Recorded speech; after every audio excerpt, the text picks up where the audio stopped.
Gisaway sa Liberal Party ang pag-angkon ni Davao City Mayor Rodrigo Duterte sa summary execution sa 1,700 kagiingong kriminal dito sa Davao City.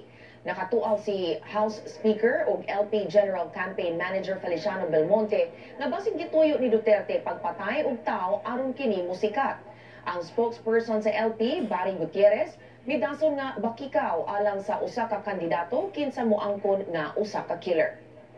I wish I had killed more people. At na mas popular ako. Diferensya kaisa-isa kong pinaputukan wala pang tinamaan. Where does the braggadocio end and where does the reality start? Kung talagang matapang siya, proud siya sa mga ginawa niya ito, edi sabihin niya. At harapin niya yung ano. Kasi tingin ko, habang wala yon, habang walang deklarasyon na ito talaga nangyari, ganito, itong taong ito ginawa ko, etc. Kwento lang yan Panipis sa detalye, mahaba sa kwento.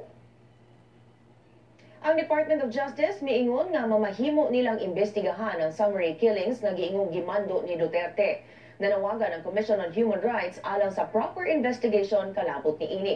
Gisugid ni Justice Undersecretary Emmanuel Caparas nga musulat ang CHR alang sa formal nga paghangyo sa investigasyon. Nailan na si Mayor Duterte sa mga pamahayag ni ini nga walay pugong-pugong, ilabi na kalabot sa mga kriminal. Miingon pagani si Duterte nga aron mabatunan ang kahapsay ug kalinaw, kinahanglan mopatay og 5 ka kriminal matag semana. Sa iyang bag-ong mga pamahayag dinhi sa Manila nangangkon si Davao City Mayor Rodrigo Duterte nga nakapatay siya og dili menos 3 ka kriminal. Apan sa report ni CNN Philippines Davao correspondent Ben Tesorna, makadaghan na kini hisguti sa mayor dito sa Davao ug walay makasulti nga tinuod kini. Ben? Medyo.